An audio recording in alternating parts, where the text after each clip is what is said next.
Fala pessoal, tudo bem com vocês? Terceiro vídeo aqui do meu canal e eu vou falar com vocês hoje a respeito de processos, né? Quando você começa a empreender, tem alguns processos que são essenciais que você precisa fazer para a evolução da sua empresa. E comigo não foi diferente. Nesses quase 7 anos empreendendo, alguns processos foram mais simples, outros mais complexos, mas que a gente teve que passar para melhorar pelo bem-estar e a saúde da nossa empresa. Como eu vim de um regime estatutário, que era concursado, eu não tinha nem um pingo de noção sobre marketing, sobre finanças, sobre cozinha principalmente, porque como eu comecei a hamburgueria, o primeiro processo é o pré-horário de pico, né? Então, uma das coisas que a gente pecou no começo foi começar a fazer as coisas 5 horas da tarde, que 6 horas ainda tinha muitas coisas, alguns insumos a ficar pronto. Que aí, quando começaram os pedidos às 6 horas, já 7 horas alguns ainda estavam ficando pronto para aí sim a gente começar a entregar aos nossos clientes. Então a gente antecipou mais o horário de iniciar. Então a gente começou a antecipar o horário de fazer a preparação de alguns insumos para poder, na hora da nossa operação, 6 horas da noite, já está tudo pronto. Aí sim a gente começar a entregar aos nossos clientes e não atrapalhar a produção ali. Quando a gente começou, inclusive, era chapa pequena, então dava até para entender por que de demorar. E aí, quando a gente começou as coisas a andar, a melhorar, e a gente viu que tinha que preparar muita coisa antes do horário de pico ali, né? Que começa, a gente começa a atender, como a gente trabalhava só delivery, e aí a gente não tinha como ver se o cliente ia pedir ou o cliente sentar na mesa, a gente já começar a ligar uma chapa, fazer uma coisa, não tinha como isso. Então, quando o fluxo começou a aumentar de pedidos, a gente já aumentou a nossa chapa para poder ter mais rapidez e preparar mais coisas antes para poder, aí sim, já estar com os insumos prontos e começar a entregar aos nossos clientes. Outro processo também foi forma de entrega, como por exemplo, a gente começar a furar as embalagens das batatas para ela poder sair aquele vapor e chegar mais crocante ao cliente. Outro ponto muito importante quando a gente começou a nossa hamburgueria foi implantar um sistema nele, um sistema gerencial de atendimentos, onde também a gente já adquiriu um aplicativo que chegou na cidade para melhorar ainda o cliente fazer o pedido para a gente, porque quando a gente começou era na caneta, né? A gente atendia no WhatsApp ali, passava na caneta, atendia no WhatsApp, passava na caneta. E aí atrasava um pouco até no dia de pico. Quem atendia na época que fazia esse tipo de atendimento era a minha cunhada, e tinha, às vezes você ia pegar um troco com ela, não tinha nem como ela responder direito, porque ela estava ali, anotando, celular, anotava no papel, celular, anotava no papel. Quando eu implementei o sistema, quando eu trouxe o sistema para dentro da hamburgueria, o sistema melhorou 100%, porque aí tinha como ela passar mais rápido, já saía com o endereço, facilitando cada vez mais nós que entregávamos, que era eu e meu pai. Outro processo que a gente teve que aprender na marra foi a questão daqueles números pequenos em supermercado atacadões. Porque às vezes você quer comprar um produto que ele aparentemente está mais barato, mas quando você vai para a soma, calcula, você vê que tem uma pegadinha. Por exemplo, vou contar um exemplo aqui a vocês.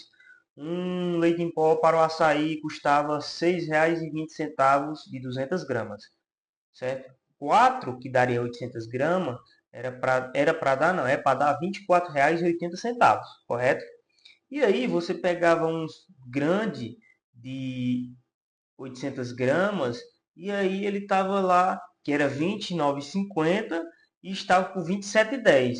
Aí você, eita, isso aqui está com mais de R$ 2 de desconto, eu vou levar o maior. Só que se você for pegar pelas gramas, você pega no 4 pequeno, estava mais barato do que levando um grande. Então, esses pontos aí a gente foi aprendendo aos poucos, é óbvio, mas também não tinha preguiça para ir para a calculadora e calcular e ver o que saía mais barato. Só que lembrando, não perdendo a padronização dos seus produtos.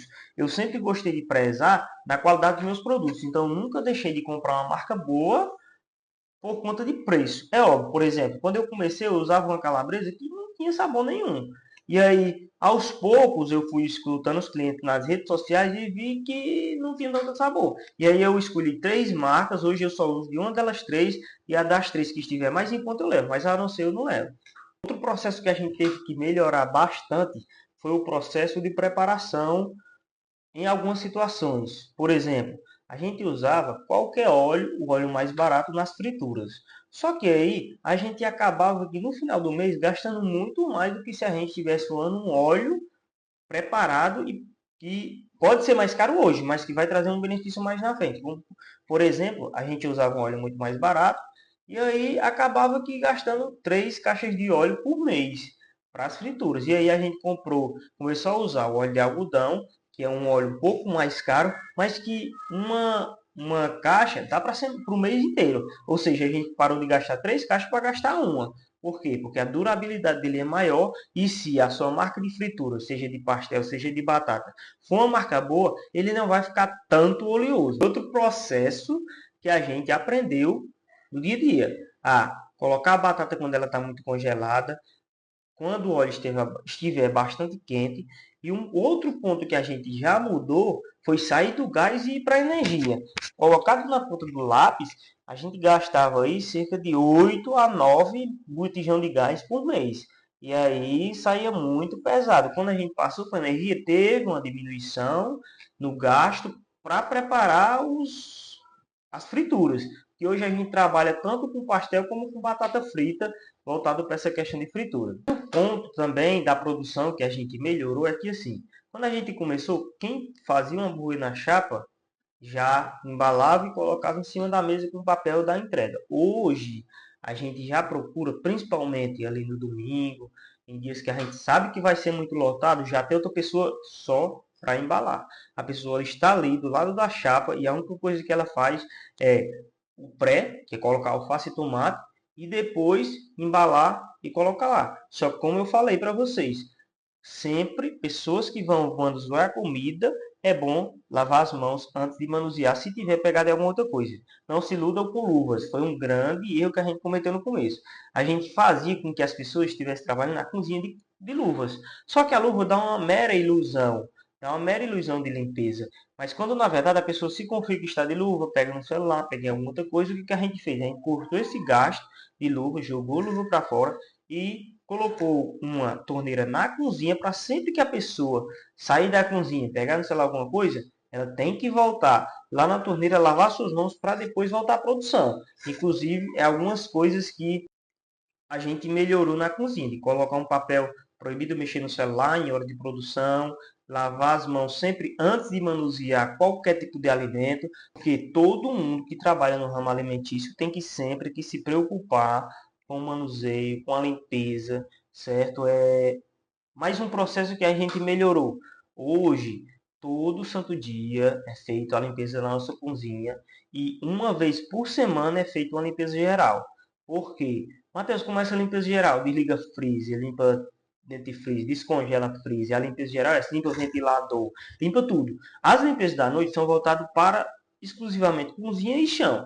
Pratos, chapa, tacho, mesa de cozinha, mesa de preparação, guardar ketchup, guardar tudo. Isso são as limpezas diárias. As limpezas semanais são a limpeza geral.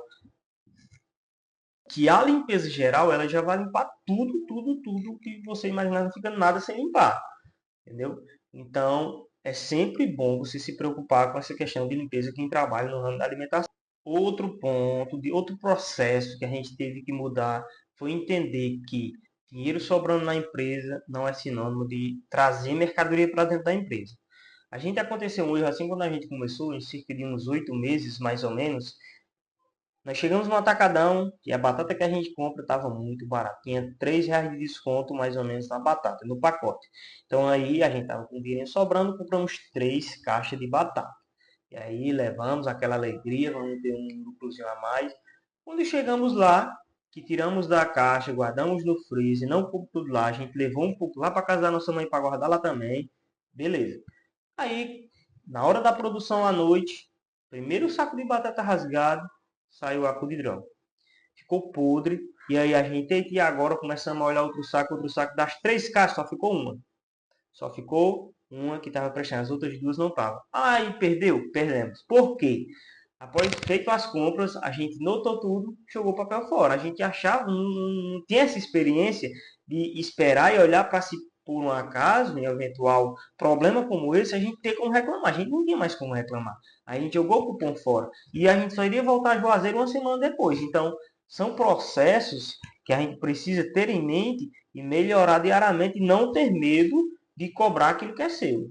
Outro processo também que a gente melhorou foi o quê? Primeiro, todos os insumos que a gente faz na cozinha, a gente fez uma ficha técnica e deixa colado na cozinha. Então você deixa a ficha técnica de todos os seus insumos que trabalha, que precisa de fazer alguma coisa.